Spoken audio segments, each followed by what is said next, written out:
Salut les footeux, bienvenue sur Actu Ballon, la chaîne qui vous balance l'actu foot sans filtre et sans langue de bois. Aujourd'hui, on a une bombe, une vraie. Imaginez un milliardaire américain de 81 ans, propriétaire d'une équipe championne NHL, d'un club de Premier League, et surtout, un soutien financier assumé de Donald Trump. Et ce même homme vient de devenir propriétaire unique du FC Lorient en Ligue 1. Oui, vous avez bien entendu. Le club breton passe officiellement sous pavillon 100% américain, sous l'empire Black Knight Football Club. C'est pas une rumeur, c'est officiel depuis le communiqué du 28 janvier 2026. Loïc Ferry, le président historique, a cédé ces dernières part à William Patrick Foley II, dit Bill Foley. Et attention, ce n'est pas juste un rachat. C'est la fin d'une ère locale et le début d'un projet multiclub ultra ambitieux. Alors, jackpot pour les Merlus ou invasion Yankee en Ligue 1? Trump va-t-il influencer le foot français indirectement? On décortique tout ça dans cette vidéo choc. Like, abonne-toi et active la cloche si tu veux plus d'actus brûlantes comme celle-là. C'est parti, remontons le fil. Tout commence en janvier 2023. Bill Foley, déjà propriétaire d'AFC Bournemouth en Premier League depuis décembre 2022, entre au capital du FC Lorient via Black Knight Football Club. À l'époque, il prend environ 33 à 40% des parts pour une somme estimée autour de 10 millions d'euros. Loïc Ferry, qui détenait le club depuis 2009 et l'avait sauvé de la faillite, gardait la majorité. L'idée ?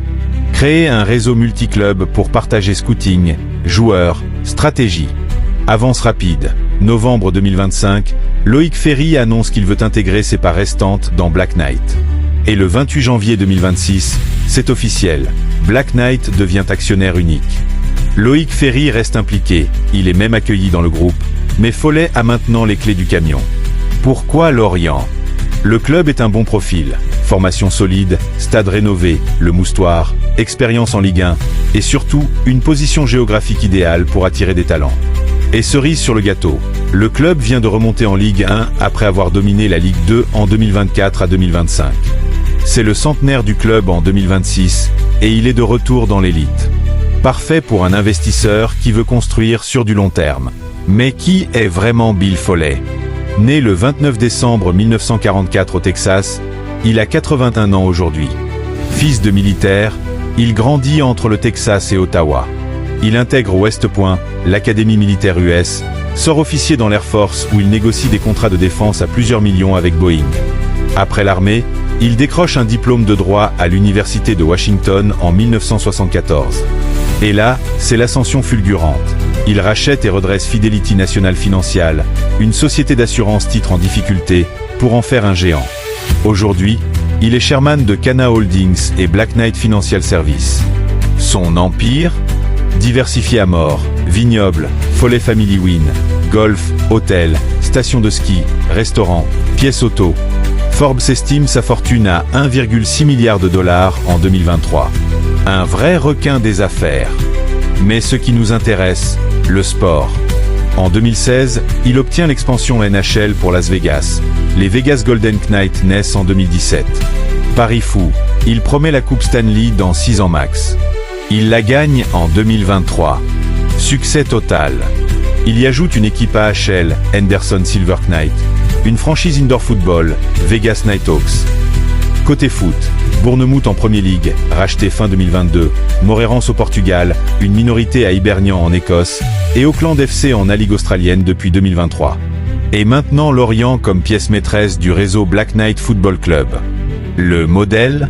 Multiclub ownership, partager les ressources, prêter des joueurs, comme Eli Junior Croupi parti à Bournemouth, optimiser le scouting mondial. C'est le futur du foot moderne, comme City Football Group ou Red Bull. En ce début 2026, où en sont les Merlus? Après une relégation en 2024, ils ont cartonné en Ligue 2 et remonté direct. Saison 2025 à 2026 en Ligue 1. Après 19 journées, ils pointent à la 9e place avec 25 points, 6 victoires, 7 nuls, 6 défaites, 25 buts marqués, 30 encaissés, différence -5. Pas mal pour un promu. Victoire marquante, 4-0 contre Rennes, 3-1 contre Nice ou Monaco. Mais aussi des claques comme 1-7 contre Lille ou 0-4 à Marseille. L'équipe est solide au milieu avec Laurent Abergel capitaine, Théo Lebris, Jean-Victor Makengo. En attaque, Mohamed Bamba, Bamba Dieng en prêt, Sambou Soumano. Défense, Montassar Talbi, Bamo Meïté, près OM, Abdoulaye Faye, près Leverkusen. Gardien, Yvon Mvogo et Bingourou Kamara. Entraîneur, Olivier Pantaloni, fidèle depuis des années. Le club respire la stabilité, et avec l'argent de Follet, on peut s'attendre à plus de moyens. Meilleur prêt, recrutement hivernal ambitieux, peut-être un stade amélioré. Objectif, viser le top 10 stable, voire l'Europe dans quelques saisons. Et maintenant, le truc qui fait jaser. Bill Follet est un soutien financier de Donald Trump. En 2020, il donne 255 000 $ à la campagne. En 2024, lors de la dernière présidentielle, il remet 11 600 $. À Auckland, quand les supporters néo-zélandais apprennent ça en octobre 2024, scandale. Certains crient au boycott, accusent Follet d'importer la politique US dans le foot. Mais Follet assume, c'est un businessman texan conservateur, point barre. En France, ça va faire du bruit? Trump est controversé, mais le foot est business. Comme quand les proprios de Chelsea rachètent Strasbourg en 2023, Blueco. Ou les Américains à Lyon, Nice, etc. L'argent n'a pas d'odeur, mais les supporters sont sensibles. À Lorient, on risque d'entendre des chants anti-Trump ou pro-Follet selon les résultats. Qu'est-ce que ça change pour Lorient? Stabilité financière énorme. Black Knight approuvé avec Bournemouth, stabilité en premier, et Vegas, succès rapide, qu'ils savent gérer. Plus de moyens pour recruter, former, moderniser. Synergie avec Bournemouth, joueurs en prêt, staff partagé, perte d'identité locale. Loïc Ferry était un président passionné, breton pur jus. Avec un proprio US absent, risque de déconnexion. Et le lien Trump peut polariser les supporters. Mais soyons honnêtes, la Ligue 1 a besoin d'investisseurs.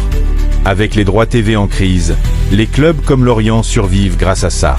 Comparé à Strasbourg, racheté par les proprios de Chelsea, Lorient pourrait devenir un « systé club » puissant.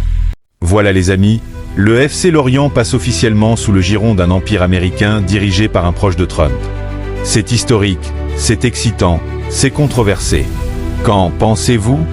Bonne ou mauvaise nouvelle pour le foot français? Dites-moi en commentaire. Follet va-t-il transformer les Merlus en machines à gagner, ou est-ce le début de la fin de l'âme bretonne? Si la vidéo vous a plu, mettez un gros pouce bleu. Abonnez-vous à ActuBallon pour ne rien rater. Prochaine vidéo, le mercato hivernal qui s'annonce fou. Activez la cloche et partagez à vos potes footeux. Merci d'être là, on se retrouve très vite. Allez Lorient, et vive le foot!